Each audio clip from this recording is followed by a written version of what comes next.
For 800 years, not a single foreign enemy managed to step into the city of Rome. The empire ruled over millions of square kilometers and millions of people, and was seen as eternal by its own citizens. How could a power that big collapse? Not because of a single war, not because of one leader, but because of a series of cracks that built up over hundreds of years. In this video, we'll dive into what actually destroyed Rome from the inside, long before outside enemies finished it off. The peak of Roman glory happened under Emperor Trajan around 98 to 117 AD, the largest territory in the history of this empire. But this glory came at a cost. The empire became too big to be controlled by a single government. The borders that needed guarding were too long. Bureaucracy became heavy, and military expenses ballooned.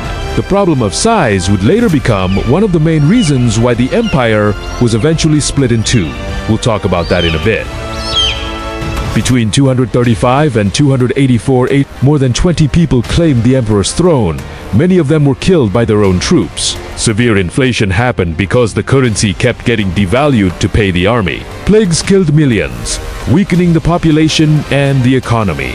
Meanwhile, pressured from tribes outside the borders, Goths, Franks, Persians attacked more frequently. This isn't a sudden collapse. It's a crisis that's been going on for 50 years, and it almost made the empire fall apart sooner. The markets are starting to empty. Merchants are worried about accepting coins whose value keeps dropping. This economic crisis is happening alongside a disease outbreak, hitting the combination that is eroding the Roman foundation from within long before any enemy troops attack. Emperor Diocletian, in 284 AD, tried to save the empire by splitting it into two parts. Later, Constantine moved the center of power to Constantinople in 330 AD. The result was huge. The Eastern Roman Empire, which later became the Byzantine Empire, got richer and stronger, while the Western Roman Empire was increasingly neglected. Resources and military focus shifted to the east. So here's the answer to what I mentioned earlier.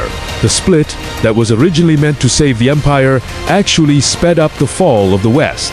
The massive migration of Germanic tribes, driven by attacks from the Huns from Central Asia, put pressure on the Western Roman borders. On top of that, corruption, suffocating taxes on the common people, and the extreme gap between the elite and ordinary folks weakened loyalty to the state.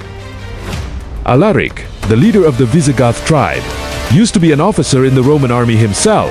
He knew the defense system, weaknesses, and workings of the empire from the inside before eventually turning against it.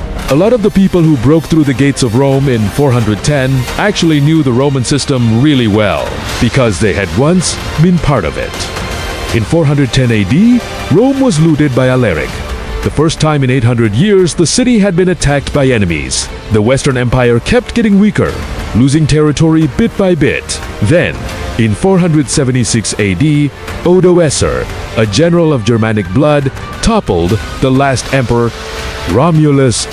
This moment is traditionally seen as the official end of the Western Roman Empire. Interestingly, the Eastern Roman Empire, Byzantium, actually lasted almost another 1,000 years. Until 1453 AD, the Roman legacy lived on. Legal systems, Latin as the root of modern European languages, architecture, and even the concepts of republics and governance. Many historians say this wasn't a single fall, but a gradual transformation, and that's still debated today.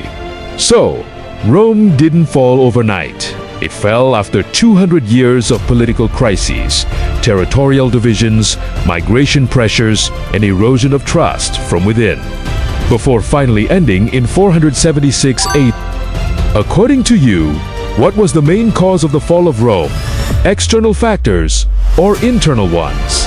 Share your thoughts in the comments section. If you found this video helpful, don't forget to like and subscribe. And if you're curious about what happened to the Eastern Roman Empire that lasted over 1,000 years longer, watch the next video here.